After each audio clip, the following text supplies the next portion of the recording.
¿Alguna vez te has preguntado si los extraterrestres podrían ser comunistas? Vamos por el principio porque esto es complicado. Es 1917 y en la fría y lejana Rusia que acababa de salir del zarismo sucede la primera revolución marxista de la historia. El Partido Obrero Socialdemócrata Ruso Bolchevique toma el poder en Petrogrado. Tras aquello, se desataría una cruenta guerra civil entre comunistas y anticomunistas a lo largo de toda Rusia. Finalmente, la victoria se la llevarían los bolcheviques. Era el nacimiento de la Unión Soviética, primer país en el que el comunismo sería la ideología del Estado. No, aún no toca hablar de aliens. El caso es que ningún país puede sobrevivir si no tiene aliados, y la Unión Soviética necesitaba muchos. Era un país equivalente a un sexto de la superficie de la Tierra, y con unas infraestructuras heredadas de un reino absolutista de corte medieval. Para que te hagas a la idea, su primer gran reto fue algo tan básico como crear una red eléctrica nacional. Era obvio que estaban en desventaja, necesitaban aliados, o al menos tener menos enemigos. Expandir sus ideas, su revolución y su modelo político sería imprescindible. Para lograr este objetivo, los bolcheviques fundaron la Tercera Internacional.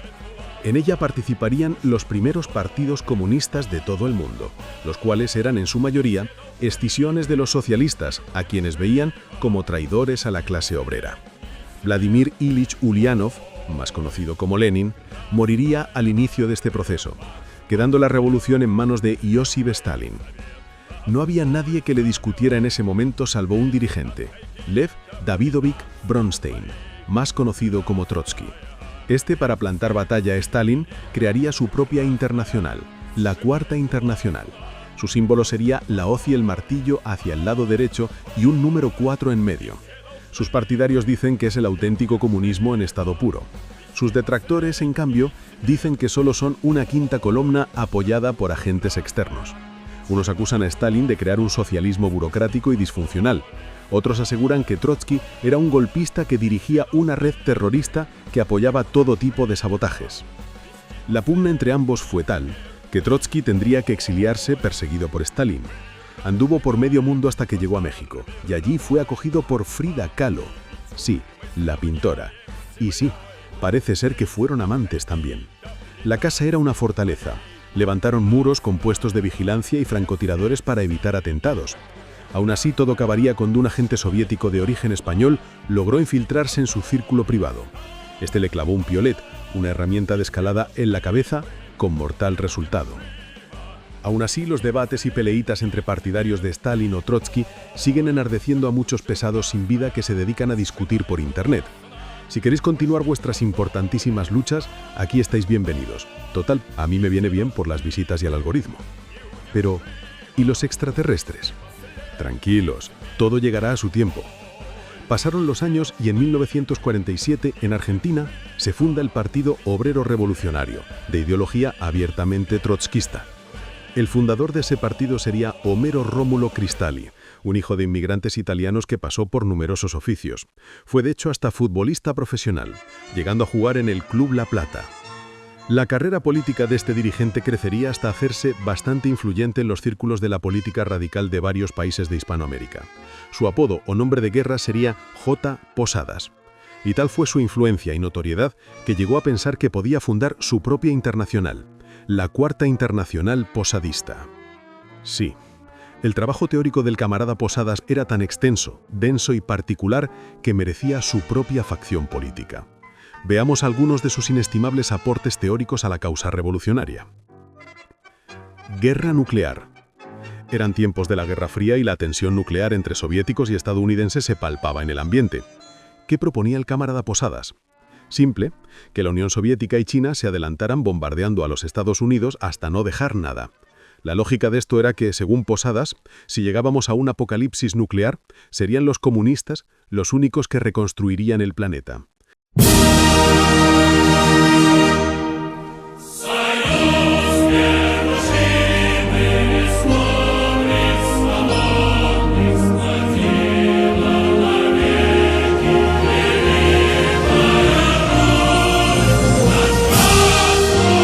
Yo aún me pregunto cómo esperas que te apoye nadie después de que acabas literalmente de destruir el mundo. Delfines. Sí, Has oído bien, delfines, esos mamíferos marinos que parece que siempre se están riendo.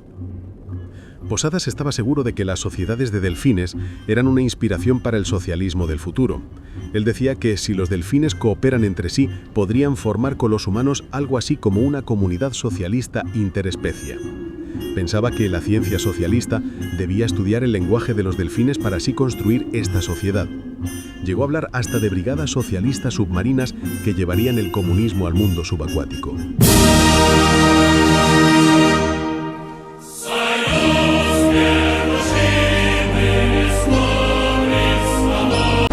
Es una lástima que no llegara a profundizar más sobre este tema. Sí, lo adivinaste. Ahora sí que vienen los extraterrestres. Este es el argumento estrella de la cosmovisión lunática del posadismo. La teoría es tan simple como estrambótica y parte de lo siguiente. Posadas creía evidente que existen civilizaciones extraterrestres. Creía también evidente que nos están visitando constantemente por medio de sus naves. Por tanto, dedujo que si los extraterrestres han llegado a tal grado de avance científico es porque viven en un sistema político, económico y social superior al que tenemos en la Tierra. Por tanto, pensaba Posadas, los extraterrestres que nos visitan viven ya en el comunismo desarrollado y por tanto sus visitas a la Tierra tienen como objetivo traernos la revolución. Sí, mientras los comunistas pensaban en el internacionalismo proletario, Posadas dobló la apuesta y apoyaba el interplanetarismo.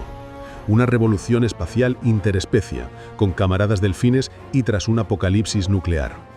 Por supuesto, esta revolución interplanetaria daría lugar a una comunidad socialista cósmica, algo así como una unión de repúblicas socialistas soviéticas en las que cada república soviética sería un planeta distinto con su correspondiente clase obrera alienígena al poder. ¿Cómo te has quedado? Después de esto poco se puede decir del posadismo que pueda sorprender a alguien. Lo que sí añade un extra es el hecho de que la Internacional Posadista funcionaba como una secta. Posadas tenía la primera y la última palabra en absolutamente todo.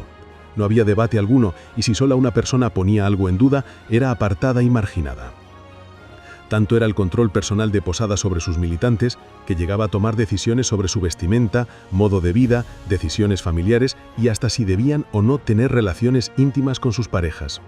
Este tipo de conductas hicieron que el grupo fuera visto por muchos como una secta extravagante. Sus antiguos aliados los veían como auténticos lunáticos.